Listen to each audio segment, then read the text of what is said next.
So this year, I decided to participate in the GMTK Gamejam, an event where game makers try to make a small game within a given theme and a time limit. This time it was 4 days. The theme for this Gamejam was built to scale, which I had some ideas for. Changing the size of your character, playing on extreme scales like with bacteria or galaxies, but I eventually settled on building big and scaling up. Originally, my first idea was I wanted to make it sort of a steampunk-style building game where you sort of have to build this giant base that looks like Howl's Moving Castle. But I figured that would be a little bit too tricky to pull off in the span of 4 days, so I downsized and made a game about a robot who is building bases. On the first day of the jam, right after I came up with the idea, I went ahead and got straight to artwork. I've mentioned this before, but it's a bad habit of mine. I find it easier to sort of visualize the end product if I have a little bit of art to go off of. And I think this started actually as some placeholder artwork, but this did eventually become the final product due to the time constraint. After working on art, I went ahead and pulled together a basic prototype. Here you can walk around as the little robot creature, you can pick up objects, and you can deposit them in the machine for materials, which will come into play later. There's no way to see how many materials you have yet, so that was next on my agenda. Day 2, I found myself pretty busy with real-life stuff, so unfortunately I didn't have a whole lot of time to work on the game, but in the time I did have, I went ahead and slapped on some UI so that you can see how many materials you have. And in addition to that, I also implemented a screen transition system so that you can move around the level. This gave me a lot of room to level design later on in the jam, but I will say that this screen transition gave me the most trouble out of anything in the jam. And the most frustrating thing about it was that the solution ended up being so simple, it drove me mad. I spent maybe 2 hours working on this that I could have saved to do something else. Anyways, moving on. On day 3, I had much more time to work on the game, so I started by deciding that I wanted to make a little story to go along with the game.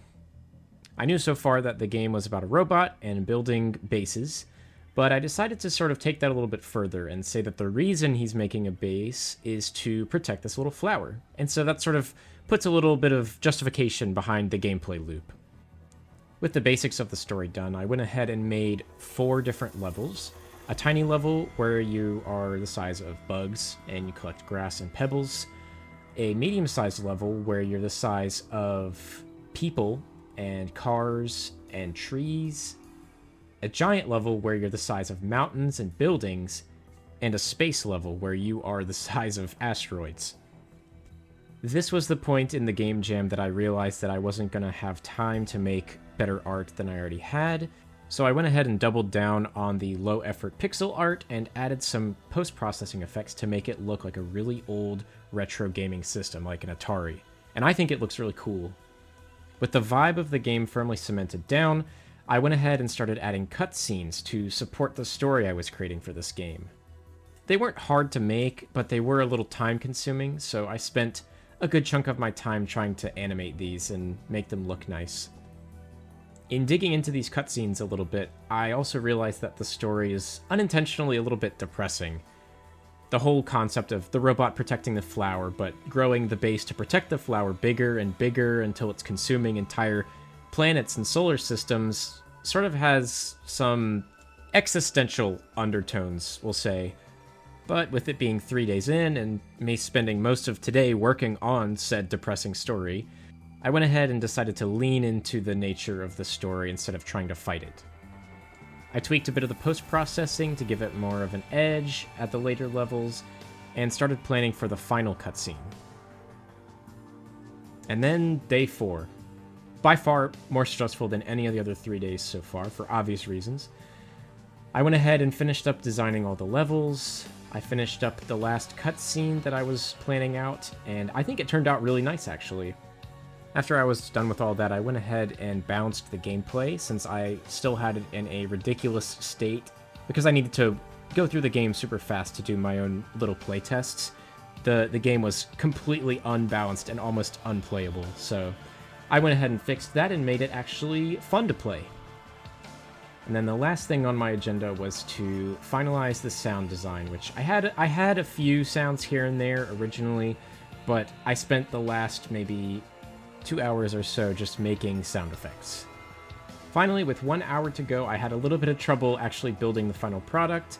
I was going to originally build a downloadable product and one that you could also play in web browser on itch, but when I created the itch version, it just bugged out and was unplayable for some reason. You could play the first level, but you couldn't get past that, so I eventually had to drop that.